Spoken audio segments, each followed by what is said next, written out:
Hola, hoy estamos con la candidata presidencial Claudia Dobles de la agrupación Coalición Agenda Ciudadana. Doña Claudia, sé que tiene la agenda llena, sé que está muy ocupada estos días, le agradezco mucho por estar aquí el día de hoy. Quería empezar consultándole de su plan de gobierno, ¿cuál es el proyecto que a usted más le genera ilusión? Bueno, que me genere ilusión la transformación que necesitamos en el sistema de educación pública.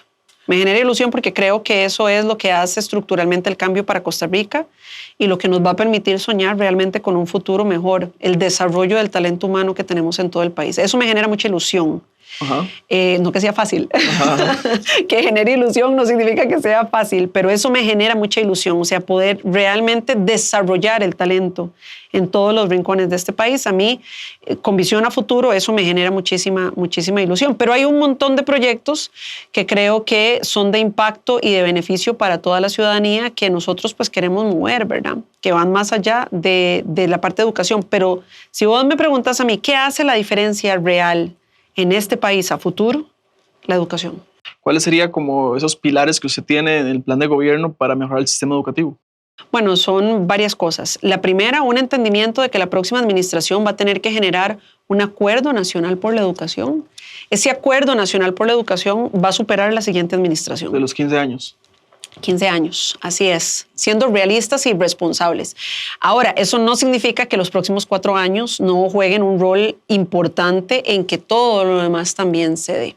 Entonces, un acuerdo nacional por la educación con diferentes sectores, que sepamos como país a dónde queremos apostar a futuro, cómo queremos generar esas habilidades y capacidades y cómo vamos a hacer esa ruta de implementación. En los próximos 4 años, más allá de lograr esa visión, ese acuerdo, nosotros nos hemos comprometido en varias cosas. La primera, poder hacer un aumento progresivo del presupuesto en educación. Muy específicamente, nosotros queremos tener un impacto en algunos factores que nos está indicando, por ejemplo, el Estado de la Nación y que nos indicó el Estado de la Educación, que están haciendo mella en la matrícula. O sea, estamos generando un sistema que excluye a mucha gente, sobre todo la gente más vulnerable. Ahí nosotros vamos a enfocarnos en fortalecer el sistema de comedores. Lamentablemente recordemos, Daniel, que para muchos chicos y chicas en este país, la comida que hacen en la escuela es la comida que hacen en el día. Uh-huh. Y tener un sistema de comedores fuerte, bueno, nutritivo a nivel de lo que se les da, es un incentivo para que muchos de nuestros niños y niñas y jóvenes se mantengan en el sistema educativo. 2, poder fortalecer y recuperar todas aquellas rutas de transporte escolar que hemos perdido. ¿Por qué es importante? Porque si en el gran área metropolitana tenemos graves problemas de un sistema de transporte público deficiente, cuando vos salís del gran área metropolitana te das cuenta de que hay comunidades completas que en este momento no tienen transporte público, no tienen servicio, que eso es una barbaridad. Uh-huh. Pero si aparte de eso no tenemos un servicio de transporte escolar, muchos de esos jóvenes con los que tuve oportunidad de conversar en Punta Arenas o en Limón tienen que caminar kilómetros para llegar a su centro educativo. Ya para cuando llegan están cansados. Y pensemos que tienen que caminar de regreso. Imagínate, yo que estoy ahora en Limón, iniciamos la gira el sábado con un aguacero. Imagínate si tenés que llegar a la escuela empapado. Entonces, transporte escolar es importante y vamos a hacer también un énfasis en recuperar las 115,000 becas Avancemos que se han perdido. Ese recorte nos está generando un problema de matrícula, tanto en comedores como en transporte escolar, como en becas Avancemos. Aparte de eso, hay otro eje que es de modernización, digitalización de todo el sistema del ministerio. Eso es importante. Ahí nosotros tenemos una estrategia no solamente para apalancarnos en la plataforma Saber, que se dejó en la administración pasada, generar interoperabilidad, mejorar todo el sistema, digitalizarlo, eliminar burocracia y sobre todo, mediante una mejora en la gestión administrativa, quitarle cargas administrativas a los docentes. Y otro sector, perdón, nada más porque me preguntaste por varios, te voy a dar por lo menos esos 3. Luego, una mejora significativa y una transformación en la malla curricular para que se adapte a esas capacidades que necesitamos en el 2026, que no son las que yo necesitaba cuando inicié mi etapa formativa. Esas habilidades cambian y nosotros necesitamos crearle esas competencias, esas habilidades, desarrollar ese talento en nuestros chicos y chicas. Ahí lo vamos a hacer de manera progresiva, nos vamos a enfocar, vamos a priorizar en estos próximos 4 años los colegios técnicos profesionales. Primero, porque son en muchas zonas, sobre todo rurales, fronterizas y costeras, el mecanismo realmente para lograr eventualmente poder generar empleabilidad, porque podemos hacer un cambio en la malla curricular relativamente más ágil y porque lo podemos regionalizar y trabajar mucho más cerca y de la mano con los sectores privados productivos de las diferentes regiones para crear pasantías, para robustecer educación dual y para garantizarle a todos esos chicos y chicas que salen con un técnico medio que van a poder tener un salto más fácil a un empleo digno. Ahora que usted mencionaba ese tema de aumentar el financiamiento para la educación, me llama la atención porque su plan de gobierno se menciona mucho el tema de aumentar los rubros de inversión pública. ¿Cómo jugar con la regla fiscal para poder aumentar la inversión conteniendo los límites establecidos? Esa es una muy buena pregunta porque me permite decir que en este momento, gracias a la decisión responsable a una administración que sí se comió la bronca, que fue la administración pasada, y gracias a las reformas que se hicieron en esa administración, es que nosotros teníamos una trayectoria de una mejora en las finanzas públicas y una trayectoria de la relación deuda-PIB que en este momento nos está permitiendo tener más margen de inversión social. Esta administración está recibiendo los frutos de esas decisiones y a pesar de que esta administración puede hacer mayor inversión social, no lo está haciendo. No por regla fiscal, Daniel. Eso es muy importante que la gente lo sepa. En este momento, por la relación deuda-PIB que está por debajo del 60%, esta administración tiene todas las potestades para hacer una mayor inversión. No lo hacen porque no hay voluntad política, no lo hacen porque no quieren. No es por un tema de regla fiscal. Y la trayectoria de la deuda nos permitiría, si ellos, a pesar de que esta administración no ha hecho una buena gestión de las finanzas públicas, nos permitiría hacer una mayor inversión social, que no se pudo hacer en la administración pasada. Doña Claudia, ¿usted emplearía algún tipo de medida para poder nivelar el tipo de cambio? Bueno, empezando porque el Banco Central tiene que ser, ¿verdad? No solamente robusto técnicamente, tiene que tener una independencia. Ahí creo que lo que es importante, varias cosas son verdaderas. El Banco Central tiene que ser sólido técnicamente, tiene que ser independiente, pero también tiene que respetar los mismos objetivos que el mismo Banco Central se pone. Y en este momento, por ejemplo, el Banco Central no está respetando ni siquiera los mismos objetivos de inflación que el Banco Central se ha impuesto. El objetivo de inflación está muy por encima de donde el Banco Central lo tiene al día de hoy. Lo primero que tendría que hacer el Banco Central, y la pregunta sería, ¿por qué no están respetando sus propios objetivos de inflación? Pareciera para mucha gente que tener una inflación tan baja es beneficioso para el país, pero no lo es. Nos está perjudicando enormemente miles de trabajos en diversos sectores productivos. No solamente nuestro sector en general de régimen especial, sino también sectores como el agro, como el sector agroexportador, como el sector turismo. Nos están generando una presión significativa en esos sectores, muchos de ellos como el sector agro y el sector turismo, los que en este momento generan empleo en muchas zonas del país en donde no llegan muchas otras oportunidades. Entonces, hay que revisar por qué no se están respetando esas métricas propias que el Banco Central está poniéndose y que no respeta.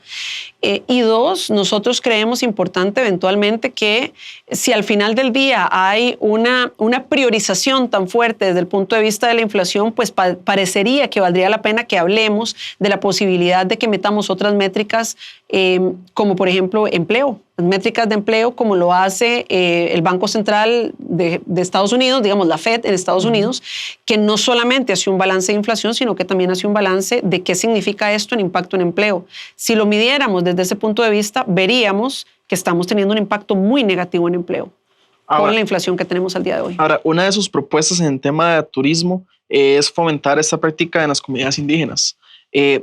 ¿No siente o no percibe que pueda llegar una problemática, por ejemplo, el traer turistas a zonas indígenas que puedan dañar el ecosistema, la contaminación, otro tipo de prácticas? No, porque estamos hablando de ecoturismo, estamos hablando de turismo rural, comunitario, sostenible. Es un turismo que tiene un impacto bajo, es un turismo que tiene una densidad absolutamente manejable y muy por el contrario, más bien nosotros que, por ejemplo, hace poco en nuestra gira Limón estuvimos conversando con poblaciones indígenas. Ellos tienen todo el potencial, están bien organizados, el lugar es espectacular. Si nosotros generamos las condiciones y trabajamos con las comunidades, siempre con una participación horizontal de las comunidades, se pueden plantear destinos turísticos que al día de hoy no tenemos y que forman parte de nuestra identidad, forman parte de quiénes somos nosotros como costarricenses. Le generarían empleo digno y de calidad a muchas comunidades en donde en este momento sienten que para que sus hijos tengan un mejor futuro se tienen que ir, tienen que venir aquí. Hay un desarraigo terrible en esas comunidades que aparte tienen una doble penalización porque de venirse para acá, para un muchacho que quiere, por ejemplo, seguir estudiando o obtener una posibilidad de empleo digno, significan gastos. Porque tenés que pagar un alquiler solo, tenés que cubrir todos esos gastos y hay una falta, digamos, de la red de apoyo que si nosotros generamos oportunidades ahí donde más se necesitan, también podemos colaborar en eso. Así que yo más bien creo que es una gran posibilidad, es una posibilidad que no tiene que venir del gran área metropolitana, es una posibilidad que tiene que nacer de una conversación respetuosa y de un entendimiento de cuál sería la visión de ese turismo rural comunitario con por supuesto, que con las poblaciones indígenas. Tiene que venir también de cuál es la visión que ellos tienen. Pero yo creo que es un gran potencial y que lo estamos desperdiciando porque no lo estamos fomentando ni tampoco estamos creando las condiciones para que se dé. Una condición básica, infraestructura vial, accesibilidad, conectividad. En el siglo XXI y mucho menos, digamos, en 2026, menos si pensamos en unos años a futuro, vos no puedes tener un destino turístico si no tenés conexión a Internet.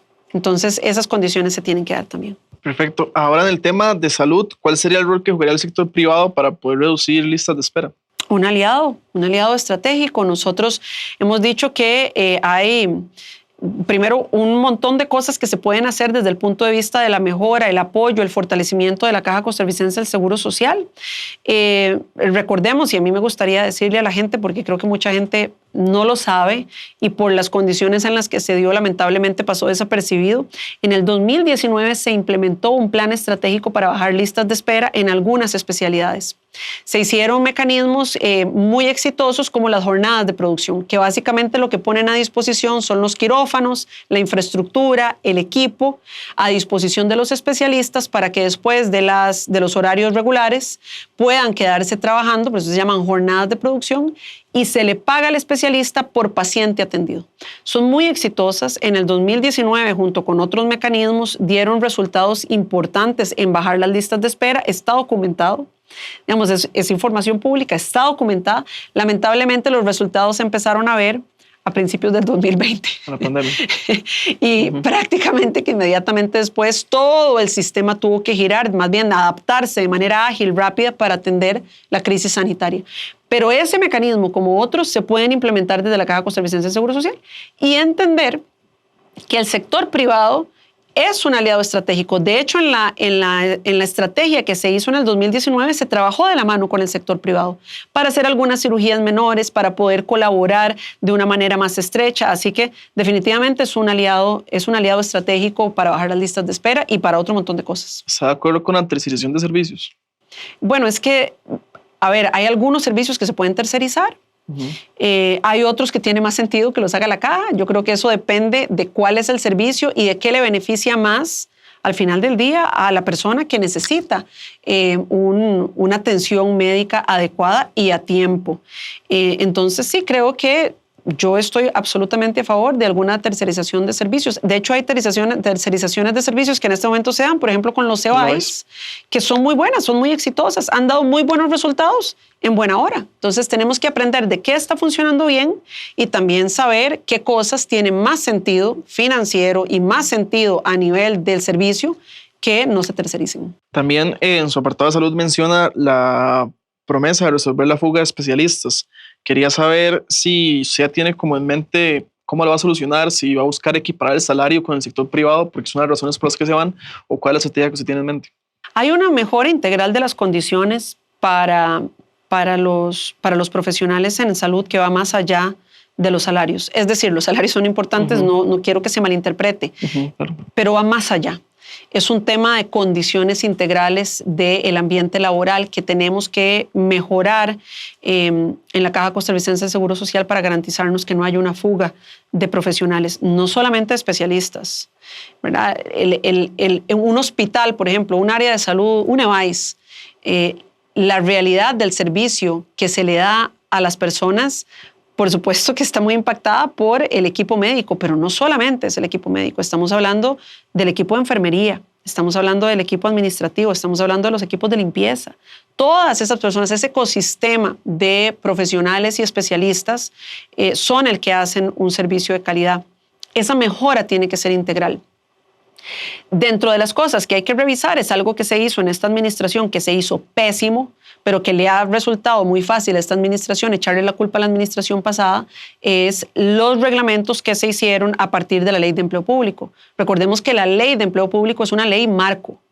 Esa ley y el espíritu de la ley tenía que reglamentarse por medio del Mideplan, liderado por el Mideplan, en su caso se lideró por la candidata oficialista, para poder establecer cómo uno traslada esa ley de empleo público a la realidad institucional. Y había muchísimos mecanismos vía reglamento por los cuales se podían salvaguardar salarios, diferencias salariales mediante diferentes perfiles muy especializados que se necesitaba mantener dentro de la institución.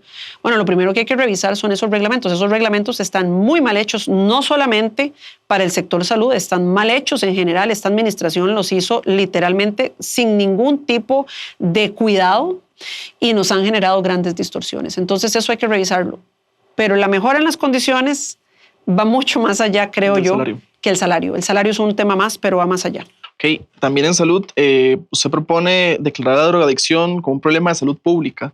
Me llama la atención porque existe ahorita todo un debate, algunos candidatos incluso proponen legalizar el tema del cannabis. ¿Cómo propone usted el abordaje a este tema, tomando en cuenta que hay un gran alto número de consumidores actuales de cannabis y otro tipo de drogas?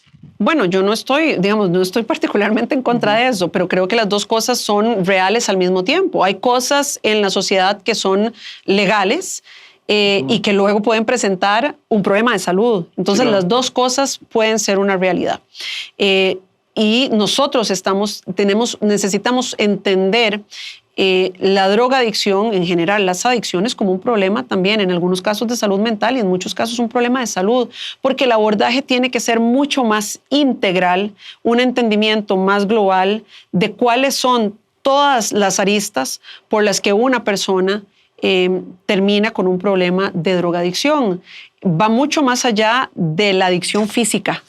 En muchos casos hay un montón de situaciones sociales, económicas, psicológicas que hacen que una persona termine con una adicción a las drogas o a otro tipo de adicciones. Y se tiene que entender desde un punto de vista de la salud. Cuando hablamos desde el punto de vista de la salud, hablamos desde una visión muchísimo más amplia, ¿verdad? No solamente el fenómeno de la adicción, digamos, fisiológica, sino un entendimiento de la parte emocional, de las condiciones, de la falta de oportunidades, de otras problemáticas que pueden existir en diferentes comunidades que llevan a que tengamos ese tipo de problemas. ¿Qué haría usted por los rellenos sanitarios, doña Claudia?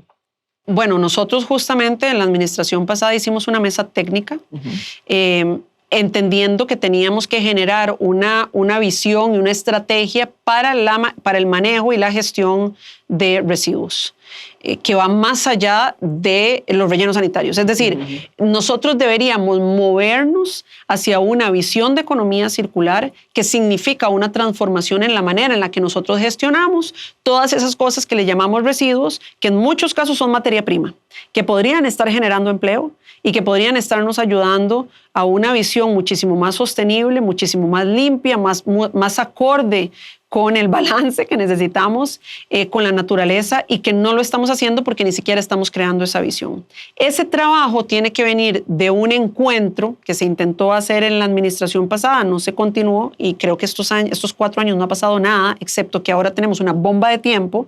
Ese trabajo tiene que nacer de una política nacional, ¿verdad?, donde se generan condiciones desde el gobierno nacional, pero tiene que tener un trabajo con los gobiernos locales, ojalá desde una visión regionalizada. Porque en este momento lo que tenemos es, digamos, una política prácticamente que responde a una realidad de la gestión de residuos arcaica, que no es sostenible, que no aprovecha más bien en que esta es una gran oportunidad para generar empleo, mucho en comunidades pequeñas, y que nada más le deja a cada uno de los gobiernos locales de manera individual y fragmentada una gestión de residuos que por la manera en la que está dividido nuestro territorio no funciona.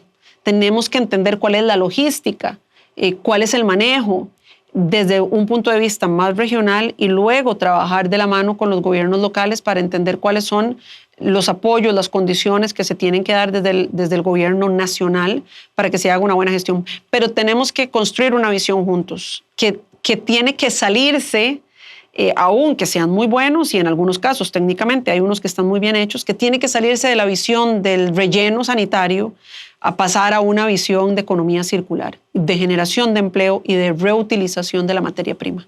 Ahora, doña Claudia, me gustaría consultarle, ¿usted fomentaría el cierre o la venta de alguna institución pública?